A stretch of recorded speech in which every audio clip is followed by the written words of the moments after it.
කොහොමද කාලෙකින් පොඩි අකර තැබ්බඩියකින් පස්සේ ආයෙතරන් ආව වීඩියෝ එකක්. අද කතා කරන්නේ මගේ පළවෙනි වතාවට මගේ YouTube එකකට වැටිච්ච කමෙන්ට් එකකට දාලා තිබ්බා. මම කරා සීගිරි ලඳකගේ අප්පෙක් කියලා ගීතයක රිවිව් එකක්. සමන් ලෙනින් ගායනා කරන සීගිරි අප්සරාවකගේ තාත්තා කෙනෙක්ට දැනෙන හැඟීම ගැන කියවන ගීතයක්. මම දැන් කාඩ් එක දාන්නම්. ගිහිල්ලා එකෙන් බලන්න. එහෙම නැත්නම් ඒ ලින්ක් එක ඩිස්ක්‍රිප්ෂන් එකේ දාලා තියන්නම්. ඒ වීඩියෝ එක බැලුවේ නැත්නම් බලන්න. ඒ වීඩියෝ එකට ජගත් කියලා කෙනෙක් INDA නුඹැවිදින් ගිය දවසේ කපුගේ මාත්‍යාගේ ගීතය ගැන කතා කරන්න කියලා කිව්වා. අද අරන් ආවා ඒක. ඉතින් මේ ගීතය ගැන කතා කරලා ගීතය ਵਿਚාරය කරනවට වඩා මම හිතුවා දැන් ඇත්තටම අද සමාජයේ තියෙන ලොකුම ගැටලුවක් තමයි මේක. මොකද සහෝදර සහෝදරියෝ මේ ඉඩම් ආරවුල් වලට නඩු හබ කියන එක නේ. මේ ගීතේ හරි ලස්සනට මේක ගැන කතා කරනවා. INDA නුඹැවිදින් ගිය දවසේ ගිනි ඇවිලුණා කැනි මඩලට අපේ නිවසේ මේ ගීතය ගැන කතා කරද්දී බොහෝ දෙනා ගීතයට වඩා කැනි මඩල කියන්නේ මොකක්ද කියන එක කතා කරනවා නේද? කැනි මඩල කියලා කියන්නේ ඔක හරියටම බලන්න පුළුවන් ඇම්බැක්කේ කැටයන් අපි කියන්නේ මේ සමහර පොඩක් අර ඕවර් ඇක්ටින් දාන ගෑල්ලමට කියනවනේ ඇම්බැක්කේ කැටයන් මුංගේ තියෙන්නේ කියලා. ඉතින් ඔන්න ඇම්බැක්කේ දේවාලයට ගියොත් කැනි මඩල කියන එක හොඳටම බලා ගන්න පුළුවන්. එහෙම නැත්නම් අපි කැනි මඩල කියලා කියන්නේ ගෙදර තියෙන මුදුන් ලීය හා සමානයි වහලේ තියෙන. ඒ කියන්නේ මුළු වහලෙම බර එකතු වෙන තැනට මුළු වහලෙම හයිය කරන්න එකතු වෙන තැන තමයි කැනි මඩල කියලා කියන්නේ. කැනි මඩලට ගිනි ඇවිලුනොත් ආයේ ගෙදරින් වැඩක් නැහැ නේද? කැනි මඩලට කලාගෙන වටනොත් ආයේ ගෙදරින් වැඩක් නැහැනේ.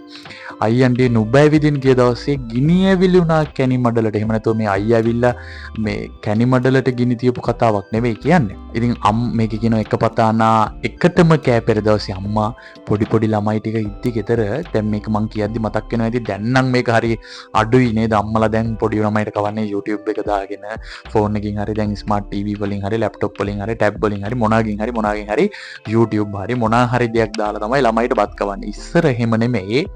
පැදුරක් එලාගෙන ළමයි ටික ඔක්කොම එකතු වෙලා අම්මා ලොකු බත් එකක් බෙදාගෙන ඇවිල්ලා හබුන් කටයි බත් දෙකටයි කියලා නේද? ගෙදර හැමෝටම අයියන්ඩියේ උඹටයි මටයි බත් කවපු විදිය මතකද කියලා මේ ගීතෙන් අහනවා. එකපත අනා එකටම කෑපෙර දවසේ මන් අමතකද නුඹ රජ උණු අත දවසේ. දැන් අයියට යමක්කමක් තියෙනවා. දැන් මේ එකපත අනාගෙන කාලා දැන් ඔන්න මේ කතාවේ හැටියට අයියා නෙමෙයි ඇත්තටම සමාජය ගත්තොත් එහෙම එකපත අනාගෙන කාපු සහෝදරයෝ ඊට පස්සේ විවාහ වෙනවා. විවාහ වුණාම පවුලට අලුත් අය එකතු වෙනවා. එතකොට සහෝදරයොත් එක්ක හිටපු අර කාලෙන් ටිකක් ඈත් වෙනවා. අම්මලාගෙන් ඈත් වෙනවා. තමන්ගෙම කියලා ජීවිතයකට යනවා. එතකොට ඔන්න ඒ අපි කියමුකෝ දැන් අයියයි මල්ලි ඉන්න ගෙදර අයියා කසාද බැන්දම අයියාගේ බිරිඳ පොඩ්ඩක් අම්මා මල්ලිට වැඩියෙන් මොන හරි දෙයක් සැලකුවොත් එහෙම ඔන්න අයියාගේ ඔළුවට විස බීජ දානවා. දැන් ඔහොමනේ යන්නේ නේද මේක? දැන් අයියාට පොඩ්ඩක් යමක්කමක් තියෙනවා, සල්ලි භාග තියෙනවා කියලා හිතෙනවා මේ පදපේලිය දකිද්දි මන් අමතකද උඹ රජ වුණු අද දවසේ. ඊළඟ එක අම්මා එක්ක දබරව පැන ගිය වැත්තේ. අම්මා එක්ක රණ්ඩු වෙලා උඹ ගිය වැත්තේ කියලා කියන්නේ කාලයට.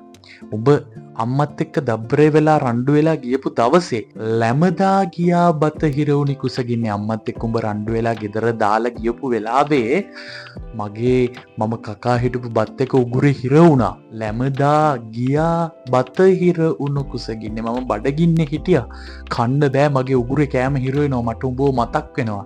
උඹ අම්මත් එක්ක රණ්ඩු වෙලා ගිහිල්ලා කොහේ ඉන්න ඇතිද කියලා මතක් වෙනවා. සහෝදර ප්‍රේමය මාර ලස්සනට මෙතන කියනවා. දැන් මේ අම්මත් එක්ක රණ්ඩු වෙලා උඹ ගියාට පස්සේ දෑසේ කඳුළු වැහි පොද ලෙස ඇදහැළුනේ. මගේ ඇස් දෙකෙන් ඇස් කඳුළු වැටුනේ වැහි පොද වගේ. වී පැලකට ඇයි උඹ විරසක වෙන්නේ? දැන් තමයි ඔන්න ගීතේ හරිම බීජයට ඇවිල්ලා තියෙන්නේ. මෙන්න අයියා රණ්ඩු කරනවා වී පැලකට. සමහර විට මේ කතාවේ හැටියට මේ ගීතේ හැටියට අයියා පරම්පරාවට අයිති ගොඩ ඉඩම් මඩ ඉඩම් ඉල්ලනවා වෙන්න පුළුවන්.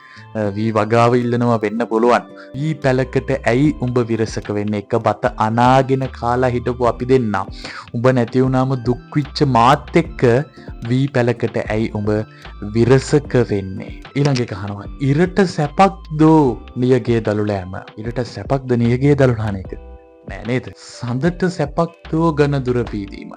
නුඹට සැපක්ද අප තනි කර යාම. මහ පොළොවකට නඩු හබ ඇයි ගතු කීම. උඹට සැපක්ද අපිව අමතක කරලා යන්නේක? උඹ මෙහෙම අපිත් එක්ක විරසක වෙන එක උඹට සැපක්ද? උඹ මේ ගතු කියන්නේ, උඹ මේ තර්ක කරන්නේ, උඹ මේ විරසක වෙන්නේ, අපිත් එක්ක රණ්ඩු කරන්නේ මේ මහ පොළොවේ කෑල්ලක් ඉල්ලලාද? අයියා ඉඩමෙන් කෑල්ලක් ඉල් මම මේ අද කාලේට අරගෙන මේ ගීතේ තේරුමට එහා ගිහිල්ලා අද කාලේට අරගෙන කතා කරන්නේ අයියා ඉඩමෙන් කෑල්ලක් ඉල්ලලා අම්මට තාත්තට අයිති පොදු දේපලෙන් මේ අම්මටයි තාත්තටයි මේ පරම්පරාවට අයිති දේවල් වලින් වැඩියෙන් කෑල්ලක් ඉල්ලලා විරසක වෙන රණ්ඩු වෙන කතාවක් උඹට මතක නැද්ද? පොඩි කාලේ අපි දෙන්න එක බත්පත බෙදාගෙන කෑවේ. ඇයි එහෙනම් මේ මහ පොළොවකට අපි දෙන්න රණ්ඩු වෙන්නේ කියලා තමයි අයියන්ඩියකින් අහන්නේ.